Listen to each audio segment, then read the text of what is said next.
বাংলাদেশকে নিয়ে কথায় কথায় ফখরুল বলে মহাবিপদে। মহাবিপদে আছে বিএনপি নেতা লন্ডনে, কর্মীরা হতাশ। কি করবে? হাল ধরার কেউ নেই। বিএনপি পথ হারা পথিকের মতো দিশেহারা। এই দলের ভবিষ্যৎ আছে বলে এই দলের কর্মীরাও বিশ্বাস করে। কাজে নিয়ে মাথা ব্যথার কোনো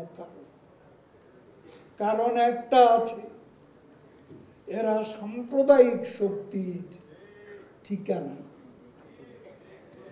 এরা জঙ্গিবাদের পৃষ্ঠপোষক।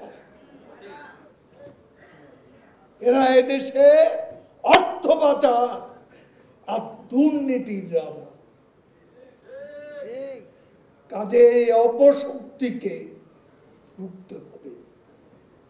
এদেশের উন্নয়ন, এদেশের নিরাপত্তা, এদেশের গণতন্ত্র, আমাদের সার্বিক অগ্রগতির পথে প্রধান অন্তরায় হচ্ছে বিএনপি। এদেরকে প্রশ্রয় দেওয়া যাবে না, এদেরকে রুখতে হবে। বাংলাদেশকে আরো এগিয়ে নিয়ে যেতে এই অপশক্তিকে রুখতে হবে একসাথে। কৃষক লীগের প্রতিষ্ঠা বার্ষিকীতে এটাই আজকে আমাদের প্রত্যয়।